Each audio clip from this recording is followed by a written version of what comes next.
Ladies and gentlemen, the memorable images which you just witnessed are those which has been shared by many others on social media of a personality who is considered a living legend, who has been a role model to many in the taxation industry and in social service. He has been instrumental in putting many professionals on the right track commercially and socially. He also continues to support the society in many ways he can, as he is being considered as a benchmark for the new generation. Yes, Dr. S. Sivamoorthy has been a father figure and continues to support the many who look up to him. Dr. S. Sivamoorthy, many thanks for your precious time in sharing your words of wisdom through Indian Business Malaysia. Hi, warm greetings to all fellow Malaysians, associates and friends. I am Dr. S. Sivamoorthy, Executive Director of a boutique tax firm, C&M Management Street, Sdn Bhd. I am indeed honored to be invited to speak in this media channel, and I must congratulate Mr. P. Sivakumar, President of Johor Indian Business Association, JIBA, on his initiative of launching this project in order to make sure that the Indian businesses are in high profile. As per introduction on my personal background, besides being a director of a professional firm, the company C&M Management Suite principal activities are tax consultancy, tax audit, tax investigation and tax appeals.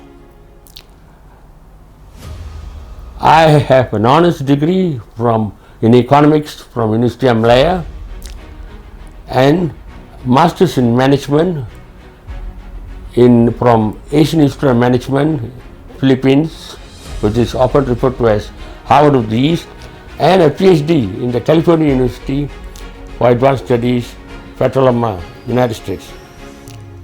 As to my initial growth, I come from a small town called Sungai Bakap in the north, and my entire primary and secondary school education was in Methodist School in Bang Tibal, and I did my Form 6 in Methodist Boys School, Penang.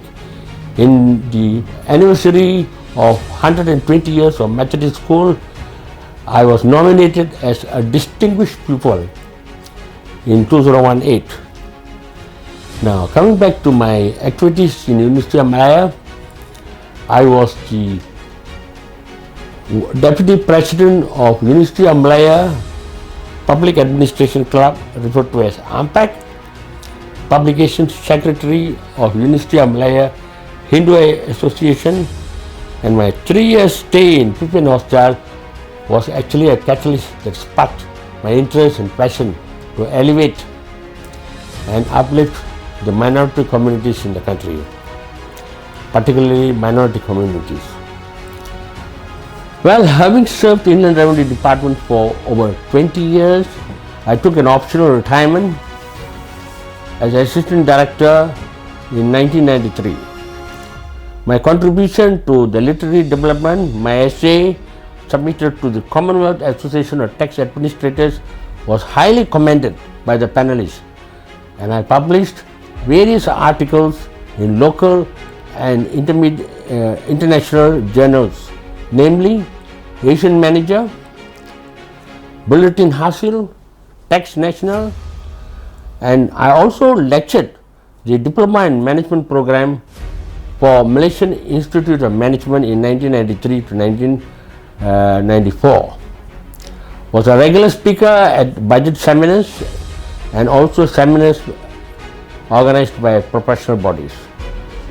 I have extended my social and professional engagement through various professional bodies and social NGOs.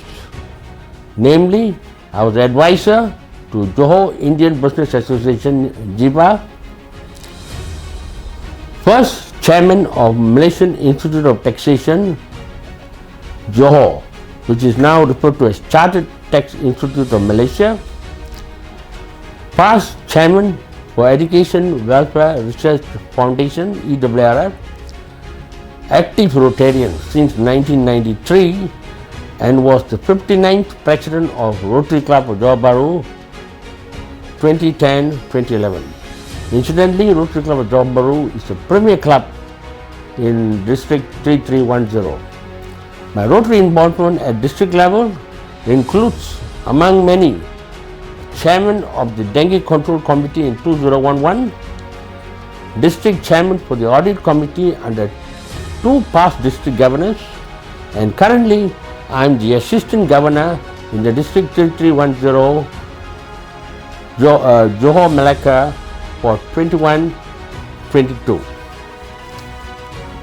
Now I just would like to highlight a particular news media item that came out on 15th June 2022, where Star carried an item that LHDN reported that total of 31,598 entities have been identified as possible tax evaders.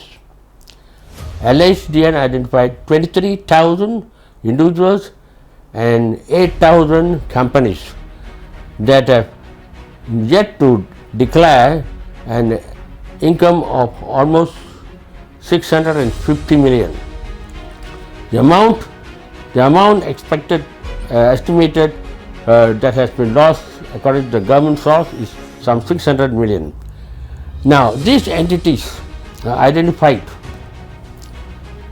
through asset acquisition and their abilities to secure securities to the value of 500,000, and above all, LSDN has given 1 month grace period for them to report this disclosure until 15th of July.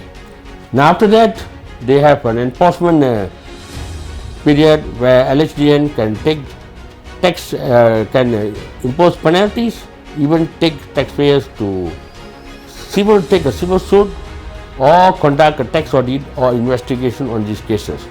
We must understand that tax-related risk cannot be underestimated in our interconnected and digital world. Potential tax risk lurks everywhere. As business expand into new markets, tax authorities step up the enforcement and government changes the law. It's a dynamic world. Law changes, methods of doing business changes. Now, as such, a holistic approach is critical in order to prevent management and resolution of disputes with Lembaga Hasil Dalam Negeri, to protect the companies in order to make sure that tax disputes are made to the minimum. Now, you must agree with me that the major areas of concern to taxpayers is the enforcement risk by LHDN.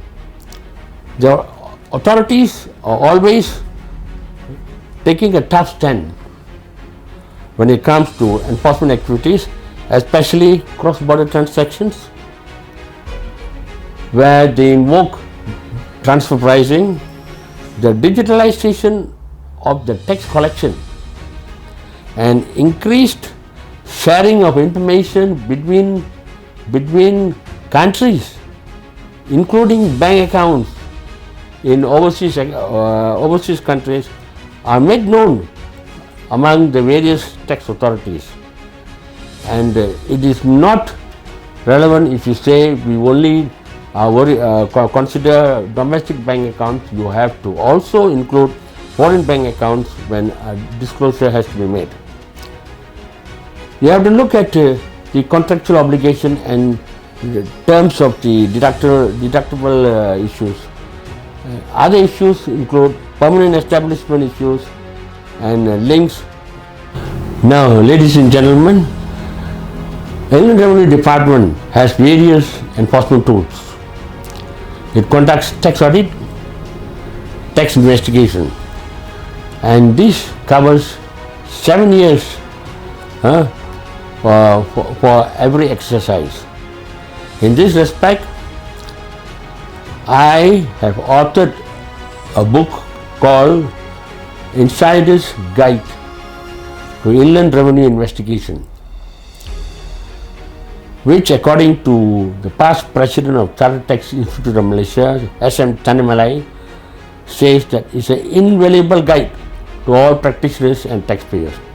Now he says that the author has distilled from many years of real life experience acquired from working in the Inland Revenue Department and almost 25 years of practice in the private sector. And his role had been different in the public sector. Now he is defending clients across the table with Inland Revenue Department and performs his duties all over Malaysia. How tax investigation arises, methods of detecting the tax evasion and preparation for capital statement are comprehensively dealt in the book. It's a massive job. The entire exercise can take anything between 6 months to 1 year to settle the case and disputes with the Inland Revenue Department. Now the second important area that taxpayers worry is legislative risk. Government introduces laws and regulations at various times in order to widen the tax base and ensure compliance. There must be certainty of laws and the rules. The interpretation of public rulings must be clearly stated, and penalty imposition and transfer pricing rules must be fairly implemented. The next important area is operational risk. Businesses have been expanding, but they lack skilled manpower. They lack the systems to manage financial affairs, and technology tools are lacking. And this all adds to the problem of ineffective management of the tax landscape. Now, ladies and gentlemen, why are we talking about tax investigation? It is very important to the country that every citizen must pay his tax.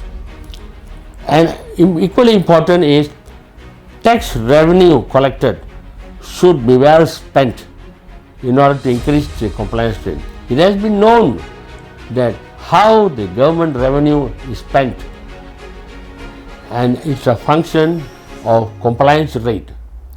If people are happy that the money is spent for the welfare of the people and for development projects, and the country prospers, they are happy to pay tax. So my focus is tax revenue should be used to develop the engines of growth driven by competent and professional human capital. Next, research, development and innovation through several scientific alternatives in line with environment agenda and climate change. Increasing food security, which is critical now. Rationalization of supplies. Remove all economic parasites and approve permits, and unproductive permits and policies hampers the growth of economy. Emulate Singapore, our neighbor, is a good example and has grown as a global financial hub and is corruption free. We have missed out on major investment opportunities to our Southeast Asian countries because of uncertainty in the political climate. Introduce special reliefs and fixed incentives for strategic investment. That's the way to go about in the current development. Now, it must be noted that tax revenue had been declining recently. The budget has been increasing, but revenue has been declining, partly due to the migration of non-Malays from the country, and in operational headquarters of multinational companies also had been moving out of the country. Many companies in the last 2-3 years.